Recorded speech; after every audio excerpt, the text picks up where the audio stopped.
بسم اللہ الرحمن الرحیم۔ السلام علیکم ورحمۃ اللہ وبرکاتہ۔ فجر اور عشاء کی نماز کی فضیلت۔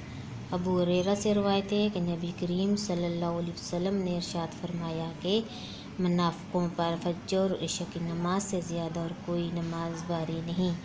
اگر انہیں معلوم ہوتا کہ ان کا ثواب کتنا ہے، اگر وہ چل نہیں سکتے تو گھٹنوں کے بل گھسٹ کر آتے۔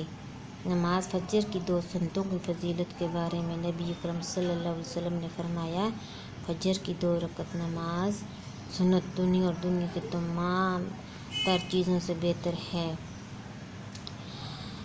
فجر کی نماز کے بعد پڑھنے کی دعا، اللہم اجرنی من النار، اللہم اجرنی من النار 7 مرتبہ پڑھیں، اور اس دعا کو پڑھنے والا مغرب کی نماز تک جہنم کی آگ سے محفوظ رہے گا، اور یہ مغرب کی نماز کے بعد 7 مرتبہ پڑھ لیں تو فجر کی نماز تک جہنم سے محفوظ رہے گا انشاءاللہ۔ اللہ تعالی ہم سب کو 5 وقت کی نماز کی پابندی سے پڑھنے کی توفیق عطا فرمائے، آمین۔